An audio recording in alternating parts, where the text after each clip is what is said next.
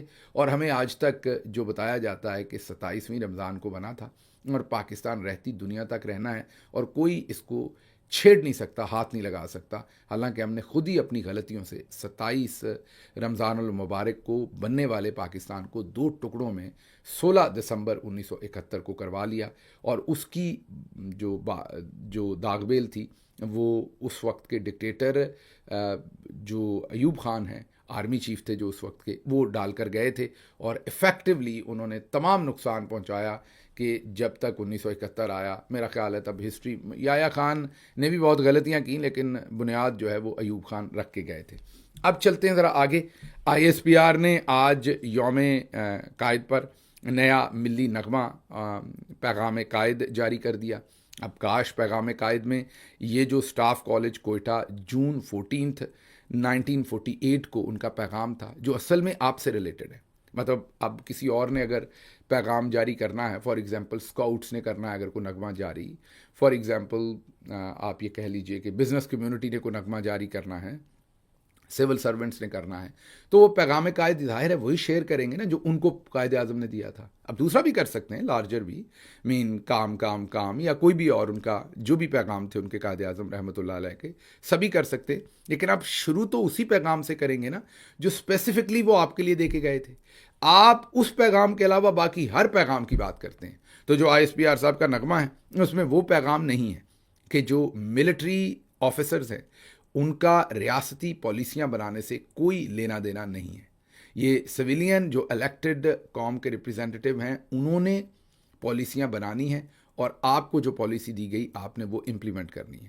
یہ اصل پیغام ہے جو آپ کو پھیلانا چاہیے، یا چلیں پھیلانا نہیں تو آپ کو سمجھنا چاہیے. آپ ملی نغمے جاری کریں گے، ڈرامے جاری کریں گے، فلمیں جاری کریں گے، سب کچھ جاری کریں گے، ساری باتیں کریں گے، جو اصل آپ کے سمجھنے کی بات تھی جو آپ کے لیے تھی اس کی طرف نہیں آئیں گے. باقی سارے کام جو آپ کا اصل کام ہے اس کی طرف نہیں، باقی سب کاموں کی طرف آپ نے آنا ہے.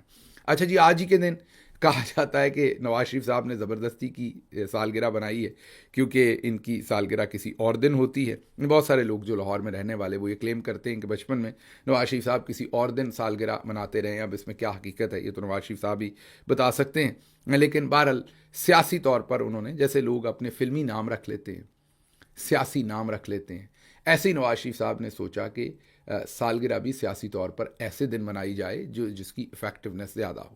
کیونکہ انہوں نے اپنی جماعت کا نام بھی مسلم لیگ رکھا. انہوں نے تو نہیں رکھا تھا، آپ کو پتہ ہی ہے air marshal Asghar Khan case میں تو اب سب کچھ سامنے آ گیا کہ کس طریقے سے آئی ایس آئی کے اس وقت کے D G I S I نے بیان حلفی لکھ کر، ہم نہیں کہہ رہے، کوئی اور الزام نہیں لگا رہا، اس وقت کے D G I S I دورانی صاحب جو تھے انہوں نے، اسد دورانی، انہوں نے لیفٹنٹ جنرل ریٹائرڈ اسد دورانی، انہوں نے لکھ کر سپریم کورٹ میں ایفیڈیوٹ دے دیا کہ ہاں میں نے آرمی چیف کے کہنے پر، مرزا اسلم بیگ صاحب کے کہنے پر، ہمیں لگا کہ بے نظیر سیکیورٹی رسک ہے ملک کے لیے، تو ہم نے نواز شریف صاحب کی پارٹی بنائی اور پیسے تقسیم کیے اور ان کو جتوایا. تو جنرلز نے نام چوز کیا، جیسے لاہور میں کور کمانڈر ہاؤس کا نام جناح ہاؤس کے طور پر چوز کیا گیا، ایسے ہی انہوں نے چوز کیا کہ نواز شریف کی پارٹی کا نام مسلم لیگ رکھنا ہے. تو مسلم لیگ بنی، پھر اس مسلم لیگ میں سے کئی اور مسلم لیگیں جو ہیں انہوں نے جنم لیا، تو نواز شریف صاحب نے پھر اس کا نام مسلم لیگ نواز رکھ لیا. بہرحال نواز شریف صاحب نے بھی جی آج ہی سالگرہ منائی ہے، وہ بھی آج ہی سالگرہ سیلیبریٹ کرتے ہیں.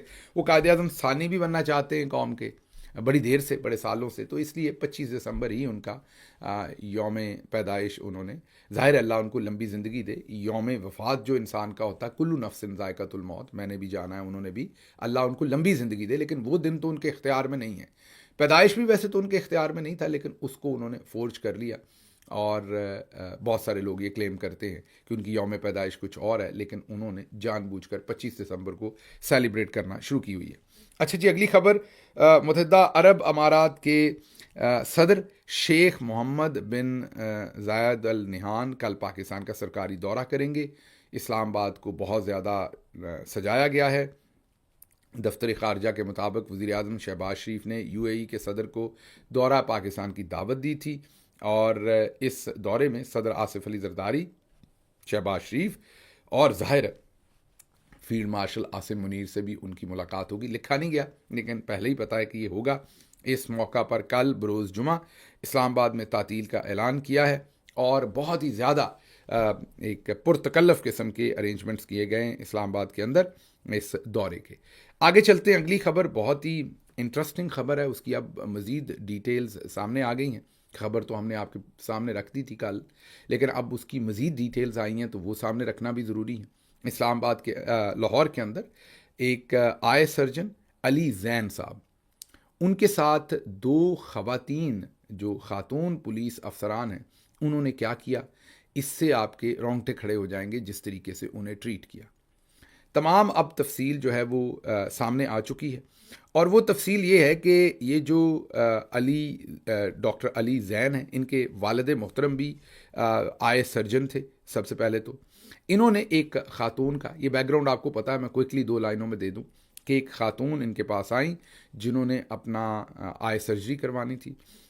آئی ریٹنا وائی بلاک میں ان کا کوئی کلینک ہے، وہاں پر ان کو سب کچھ بتایا گیا کہ یہ نتائج آئیں گے، یہ ریکوری پیریڈ ہے، اتنے دن لگیں گے، اور انہوں نے ان کی سرجری کر دی۔ 1.5 لاکھ روپے ان سے وصول کر لیے انہوں نے۔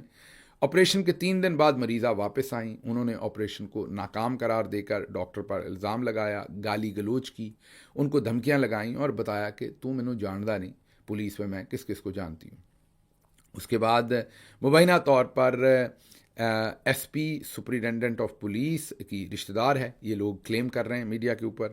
اور پھر اب پوڈ کاسٹ بھی آ گئی ہے ڈاکٹر علی زین کی، وہ جو بات پہلے اشاروں میں تھی، پہلے بات تھی کہ پتہ نہیں ایسا ہوا ہے کہ نہیں ہوا، وہ سب کچھ اب کلیئر ہو گیا ہے، کیونکہ ڈاکٹر علی زین نے پوڈ کاسٹ کر دیے ہیں۔ دو انٹرویوز ان کے کم از کم میں نے دیکھے ہیں، جس میں وہ کلیئرلی بتاتے ہیں کہ یہ جو مرڈر بریک والی شہر بانو نقوی ہیں، وہ یاد ہے نا، جنہوں نے مرڈر بریک لی تھی، جیسے آپ کافی بریک لیتے ہیں، آپ سے کوئی پوچھتا کیا پئیں گے، آپ کہتے ہیں کافی، یا آپ کو پتا ہے کہ گائنی وارڈ سے ڈاکٹر نکلتی ہے، ان سے کوئی پوچھتا ہے کیا ہوا، وہ کہتے ہیں لڑکی یا لڑکا۔ اسی طرح ان سے اس ہوسٹ نے پوچھا کہ میڈم آپ گئی تھی، کیا ہوا تھا، انہوں نے کہا مرڈر۔ جان سکتے ہو کیا ہوا تھا؟ مرڈر۔ تو وہ جو مرڈر بریک والی ہیں، اور دوسرا آپ کو یاد ہوگا وہ ہیں والی، وہ یاد ہے نا، ہیں، انہوں نے جو ہیں کہا تھا، وہ والی محترمہ کا پتہ چل رہا ہے کہ انہوں نے ڈاکٹر صاحب کو بلایا، ان کو دھمکیاں شمکیاں لگائیں۔ وہ پوری کہانی ڈاکٹر صاحب نے پوڈ کاسٹ میں بیان کی، اگر آپ کو موقع ملے تو ضرور دیکھیے پوڈ کاسٹ، ڈاکٹر علی زین لکھ کر سرچ کریں گے تو آ جائیں گے پوڈ کاسٹ جو انہوں نے کیے ہیں۔ اس میں انہوں نے پوری کہانی سنائی کہ پہلے ایس ایچ او کو بھیجا گیا، یہ خرم ہی ہوگا میرا خیال، ایس ایچ او جو اس دن خرم ان کو بتا رہا تھا۔ بہرحال پہلے ایس ایچ او کو بھیجا گیا، ایس ایچ او نے ڈاکٹر صاحب کو آ کے ایس پی صاحبہ کا پیغام، اے ایس پی، یہ ایس پی نہیں ہے ابھی لیکن انہیں چارج ایس پی کا دیا ہوا ہے، پہلے ڈیفنس میں تھیں، آج کل ادھر گلبرگ کی سائڈ پر یا ماڈل ٹاؤن کی سائڈ پر اس طرف کہیں لگایا ہوا ہے۔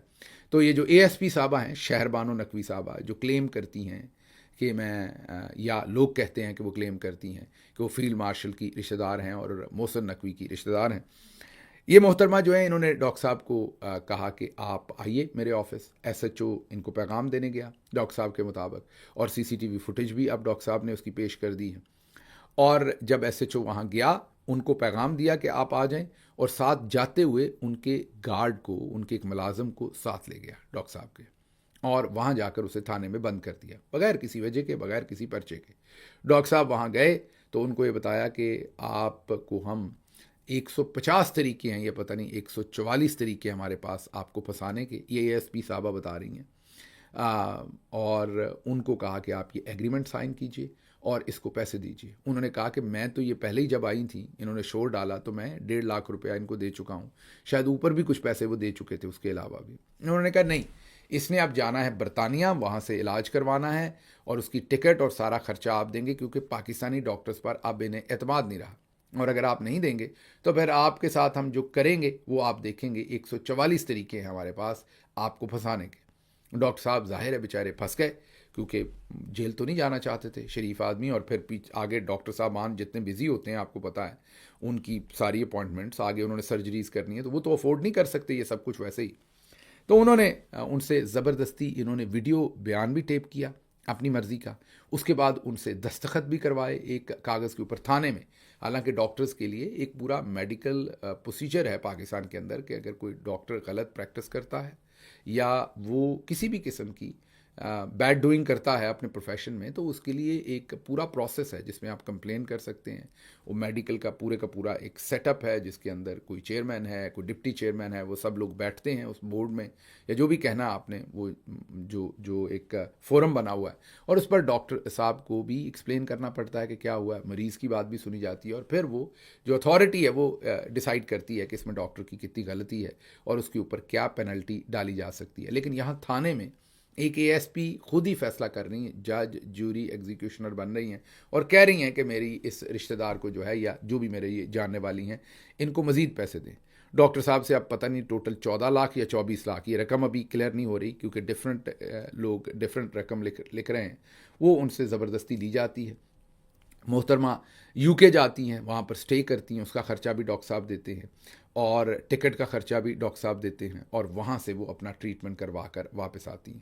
اب غالباً 14 یا 24 لاکھ ان سے یہ جو اے ایس پی شہر بانو صاحبہ ہے, ان کا نام اب کلیئرلی انہوں نے لے دیا. اس جو پوڈ کاسٹ میں انٹرویو دیا ڈاکٹر صاحب نے, اس میں کلیئرلی بتا دیا انہوں نے. پہلے تو ان کا نام لوگ لے رہے تھے, لیکن اب تو انہوں نے کلیئرلی بتا دیا کہ یہی تھیں جنہوں نے کیمرے پر زبردستی ان کا ویڈیو بیان بھی لیا اور ان سے دستخط بھی کروائے ایک خالی کاغذ کے اوپر, اور دھمکیاں دے کر ان سے پیسے لیے. اس کے بعد ان سے جان چھوٹی تو ایک بریرہ نامی اور اے ایس پی صاحبہ آ گئیں ینگ.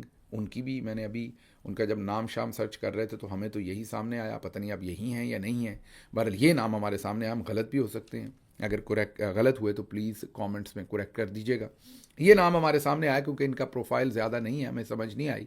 لیکن یہ پھر آ کے ڈیفینس کی اے ایس پی لگ گئی ان کے بعد. انہوں نے پھر ڈاکٹر صاحب کو بلا لیا, انہوں نے کہا آپ کی ایسی کی تیسی ڈاکٹر صاحب, تو آپ ہمیں دوبارہ پیسے دیں. پھر شاید غالباً پھر پیسے دینے پڑے. تو یہ دو خواتین جو ہے, یہ آپ کو یاد ہوگا, یہ مرڈر بریک والی اور دوسری اب بریرہ صاحبہ کا نام آ رہا ہے, وہ بھی اے ایس پی ہیں. انہوں نے ڈاکٹر صاحب کے ساتھ یہ سب کچھ کیا. یہ اب آپ سوچئے کہ ایک ایسوسیٹ پروفیسر ہیں, ایک بہت ہی پڑھے لکھے قابل سرجن جو کنگ ایڈورڈ سے پڑھے ہوئے ہیں, اور ان کے ساتھ یہ سب کچھ ہو رہا ہے لاہور کے اندر. اور آپ سوچ سکتے ہیں کہ ان کی رسائی بھی ہوگی, ان کی بات چیت بھی ہوگی, ان کے اور پیشنٹس بھی ہوں گے, ان کے کولیگز بھی, ان کی فیملی بھی. اس کے باوجود اگر انسیکیورٹی عام شہری کی اتنی زیادہ ہے اور بلیک میلنگ اتنی زیادہ ہے کہ یہ دو خواتین افسران نے اور ان کے جو لوور رینکڈ آفیسرز ہیں یا ماتحت ہیں یا اہلکار ہیں, ان سب نے مل کے ایسی غنڈہ گردی اور ایسے طریقے سے ان سب ڈاکٹر صاحب کو اور ان کے کلینک کو یرغمال بنایا, بلیک میل کیا اور ان سے پیسے لیے, تو آپ سوچئے عام شخص کے ساتھ کیا ہوتا ہوگا. اچھا, میں اب آپ کے ساتھ کچھ ایکسپیرینس اپنا ذاتی بھی شیئر کرتا ہوں.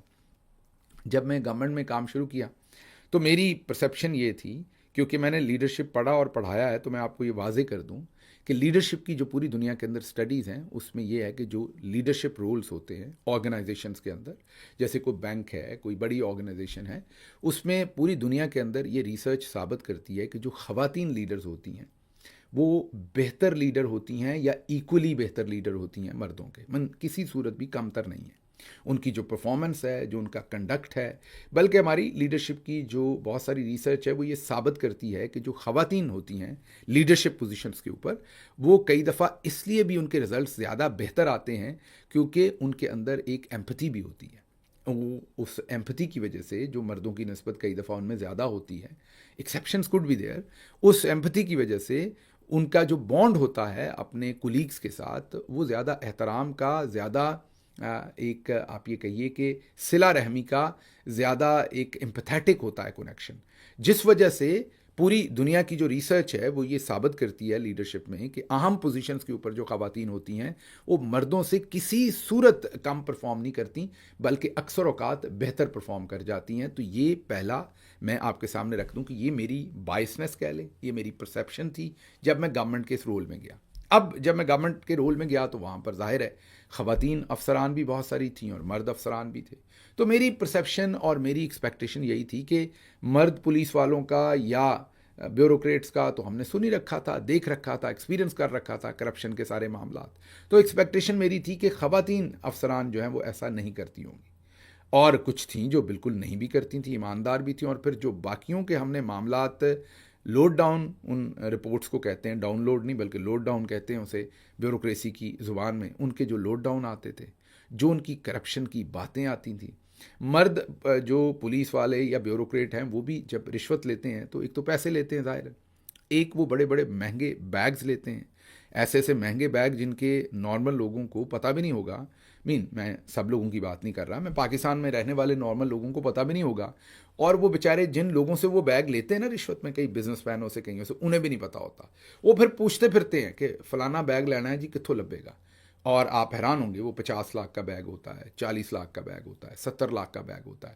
اور وہ جو بزنس مین ہوتا ہے کئی دفعہ وہ بیچارہ ایف اے پڑھا ہوتا ہے یا میٹرک پڑھا ہوتا ہے، اس کو پتہ بھی نہیں ہوتا، وہ پھر کوئی بندہ ڈھونڈتا ہے اور اس کے تھرو وہ بیگ خرید کے تو وہ بیوروکریٹ صاحب کو دیتا ہے. یہ میں مرد بیوروکریٹس کی بات کر رہا ہوں، خواتین کی نہیں کر رہا ابھی، کیونکہ وہ رشوت میں نے آپ کو بتایا کہ پیسوں میں بھی لی جاتی ہے، لیکن پھر اپنی بیگمات، اپنی گرل فرینڈس کے لیے ڈائمنڈ کی رنگز، جیولری، بیگز، گھڑیاں، رولیکس وغیرہ، یہ سب کچھ بھی لیا جاتا ہے. تو میرا خیال یہ تھا ہمیشہ سے کہ یہ مرد زیادہ کرتے ہوں گے، خواتین ایک میرا مطلب فریش جھونکا ہوگا ہوا کا، اور یہ ڈیفرنٹ ہوگا. لیکن جب گورنمنٹ میں کام کیا تو پتہ چلا کہ ماشاءاللہ برابر ہے، نہ کوئی زیادہ ہے نہ کوئی کم ہے. جو انی مرد افسران ڈالتے ہیں اتنی ہی انی ہماری جو بہنیں ہیں وہ ڈالتی ہیں، کوئی فرق نہیں ہے. اب اس میں یہ نہیں کہہ رہا کہ خواتین زیادہ کرتی ہیں یا خواتین کم کرتی. خواتین کے بارے میں زیادہ اس لیے ہمیں لگتا ہوگا کیونکہ ہماری ایکسپیکٹیشن ان سے زیادہ ہے، لیکن یقین کیجئے برابر کا کام ہے. جس طرح کے گفٹس، جس طرح کی رشوت، جس طرح کی باتیں وہ کرتے ہیں اس طرح کی خواتین بھی. فرق صرف یہ ہوتا ہے کہ مرد کئی دفعہ ذرا بڑے کھوچڑ ہوتے ہیں، وہ رشوت اس طریقے سے لیتے ہیں، بڑے منجے ہوئے طریقے سے انہوں نے رشوت لینی ہوتی، نیویگیٹ کرتے ہیں تو رشوت لے بھی جاتے ہیں اور پتہ بھی نہیں لگنے دیتے. ان کا مسئلہ یہ ہوتا ہے کہ شاید اتنی ابھی اسکل نہیں ہوتی رشوت لینے کی، تو سیدھا ٹھا کر کے بچ جاتی ہیں. اور لیکن رشوت اور کرپشن جو ہے وہ برابر ہے. میں ان دو خواتین کی بات نہیں کر رہا، مجھے ظاہر ہے جو ڈاکٹر صاحب نے کہا وہی سامنے بات آ رہی ہے. میں تو یہ نہیں کہہ رہا کہ ان دونوں افسران نے کوئی رشوت لی ہے یا نہیں لی، کیونکہ میرے سامنے تو کوئی ثبوت نہیں پڑا. میں جنرلی اپنا جو ایکسپیرینس گورنمنٹ میں رہتے ہوئے میرا ہوا، ہر ایک جب میں کہتا ہوں تو میجورٹی آف جو بیوروکریٹس ہیں جن کی تنخواہ لاکھ روپیہ، 2 لاکھ روپے، میکسیمم 2.5 لاکھ روپے، انہوں نے 20، 25، 30 لاکھ کی گھڑی اپنی رسٹ پر باندھی ہوئی ہے. اسی طریقے سے مہنگے بیگ پکڑے ہوئے. ان سے پوچھیں تو وہ کہتی ہیں کہ ہماری فیملی بہت رچ ہے، انہوں نے ہمیں یہ بیگز دی ہیں. لیکن اگر آپ ان کی تصاویر جو ہیں وہ اس پوزیشن سے پہلے کی کہیں سوشل میڈیا پہ دیکھیں تو ایسی کوئی چیز نہیں ہوتی. وہ فیملی تو ظاہر ہے تب بھی رچ ہی تھی، لیکن وہ رچنس جو ہے وہ تب نظر نہیں آتی، نہ گھڑیوں میں، نہ بیگز میں، نہ کپڑوں میں، نہ جوتوں میں. تو یہ انی جو مردوں نے اور عورتوں نے یہ مل کے ڈالی ہوئی ہے پاکستان میں، اس کے اب یہ سامنے تمام کے تمام معاملات آ رہے ہیں. ڈاکٹر صاحب کے ساتھ یہ جو کچھ ہوا ہے وہ افسوسناک ہے، میں یہی کہوں گا.